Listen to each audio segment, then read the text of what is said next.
Hello बच्चों, तो आज का ये वीडियो रस के ऊपर होने वाला है। रस के बारे में आज हम फुल डिटेल में समझेंगे। इसका डिफिनेशन हम लोग लिखना आपको बताएंगे एकदम ट्रिक से। ट्रिक एकदम ढांसू ट्रिक होने वाली है, तो वीडियो को अंत तक जरूर से देखिएगा। सबसे पहले हमारा होने वाला रस और उनके स्थायी भाव का मैंने चार्ट बनाया, उसको आप सबसे पहले देख लीजिए, ठीक है ना। इस तरफ का भाव हमारा रस का होने वाला है, इस तरफ का स्थायी भाव का होने वाला है। श्रृंगार रस रति, ठीक है ना। अब ये रति का मतलब क्या हुआ? रति का मतलब होता है आनंद। जैसे समझिए, जैसे दो लाइनें आपको दे दी गई, जैसे इस तरह से, ठीक है। अब मान लीजिए कि इस भाव में आपको पता चल रहा है कि अब बहुत आनंद आ रहा है, आप इसको पढ़ रहे हैं ना। जैसे कोई लेखक लिखता है तो उसमें उसको बहुत आनंद आ रहा है, उसके बारे में लिख रहा है, तो वहाँ पे कौन सा रस होगा? श्रृंगार रस होगा। आप जैसे हंसी वाली कोई कहानी बातें लिखी हुई हैं, जैसे पंक्तियाँ 4 हैं, उसमें जो है हंसने वाली कोई भाव लिखा हुआ है, ठीक है, तो उसमें हास्य रस हो जाएगा, हास्य, ठीक है ना। करुण रस का होता है जहाँ पे शोक आ जाए, जहाँ पे जैसे कोई मर वर जाता है, ठीक है ना, इस तरह का शोक भाव आएगा। कोई चोट खा गया था और ये परेशान हो गए, तो उस तरह से करुण रस वहाँ पे हो जाएगा। रौद्र मतलब कि क्रोध, जहाँ पे बहुत ज़्यादा गुस्सा आएगा। जैसे 4 पंक्तियाँ दी रहेंगी ना, आप उस पंक्ति को पढ़ेंगे, जैसे हिंदी में 4 पंक्तियाँ लिखी हैं, आपने उसको पढ़ा, आपको जो भाव लगेगा वही यहाँ पे रस हो जाएगा। रस बहुत ही सिंपल होता है, ठीक है ना। रौद्र आएगा तो क्रोध हो जाएगा। वीर कहाँ पे रहेगा? जहाँ पे उत्साह रहेगा, हिम्मत रहेगी, आप एकदम उत्साहित रहेंगे किसी कार्य को करने के लिए, वहाँ पे वीर रस होगा। लड़ाई झगड़े की बात आएगी, वहाँ पे वीर रस होगा।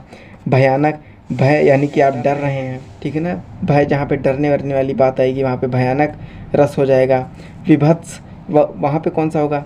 जुगुप्सा। अब ये आपको समझ में ही नहीं आ रहा होगा, तो इसका मतलब क्या होता है? बुराई करना, ठीक है ना। जहाँ पर बुराई का भाव आ जाए, किसका? बुराई का भाव आ जाएगा, वहाँ पे विभत्स रस होगा। अब अद्भुत रस कहाँ पे होता है? अद्भुत रस वहाँ पे होगा जहाँ पे आश्चर्य पता चलेगा। जैसे आपने कोई चीज़ सुना, जैसे सुना आपने कि आपके पापा ने नई कार खरीदी, आपको अचानक से पता चला, आप आश्चर्यचकित हो गए, अरे मेरे पापा ने कार खरीदी, ठीक है ना। तो जहाँ पर आश्चर्य की बात आएगी, क्या बात आएगी? जहाँ पर आश्चर्य की बात आएगी, वहाँ पे अद्भुत रस होगा। शांत रस कहाँ होगा? शांत रस कहाँ होगा? जल्दी से बताइए, जल्दी से बताइए। जहाँ पे घृणा वृणा की बात की जाएगी, घृणा की जाएगी, शांति की बात होगी, ठीक है ना। घृणा जैसे करते नहीं बहुत लोग, इनसे जो है एकदम इनका मन बिखरा ही रहता है, घृणा करते रहते हैं, तो वहाँ पे शांत रस हो जाएगा, ठीक है। शांति का भाव जहाँ पे आएगा, वहाँ पे शांत रस होगा। वत्सल रस कहाँ पे होगा? जहाँ पे स्नेह किया जाता है, जहाँ जैसे मम्मी आपकी स्नेह करती हैं, आपको प्यार करती हैं, उस तरह वहाँ पे क्या होगा? वात्सल यानी कि वत्सल रस हो जाता है, ठीक है। इस तरह से आपको ये रस समझ में आ गया होगा।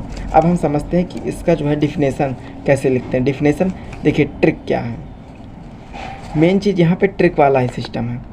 सबसे पहले तो आप लोग ये देख लीजिए, ट्रिक क्या है।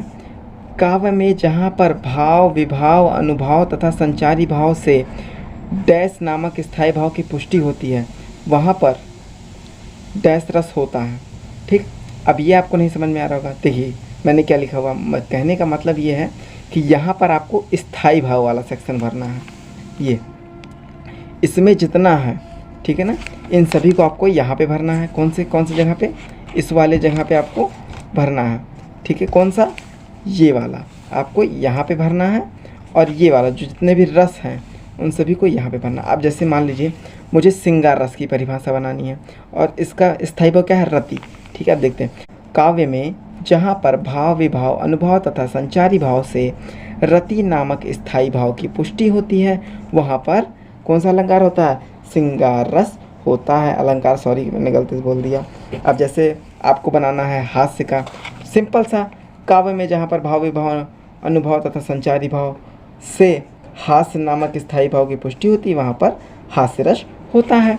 आपको सिर्फ ये याद करना कि रस कौन कौन सा है, उसके स्थायी भाव क्या है, उसके बाद आप इसको आराम से बना लेंगे। सिर्फ इतना आपको तैयार कर लेना, आप इसको स्क्रीनशॉट ले सकते हैं। आई होप आपको ये वीडियो पसंद आएगा, क्योंकि ये बहुत ही ज़्यादा इंटरेस्टिंग और बहुत ही ज़्यादा इंपॉर्टेंट वीडियो है, ठीक है। तो इसको आप लोग ज़रूर से देखिएगा। फुल वॉच कर लिए होंगे, और जो लोग यहाँ तक बने थे उनको जान लीजिए रस एकदम क्लियर हो गया होगा। तो चलिए मिलते हैं नेक्स्ट वीडियो में। जय हिंद, जय भारत। लेकिन जाने से पहले वीडियो को शेयर और लाइक ज़रूर से कर दीजिएगा।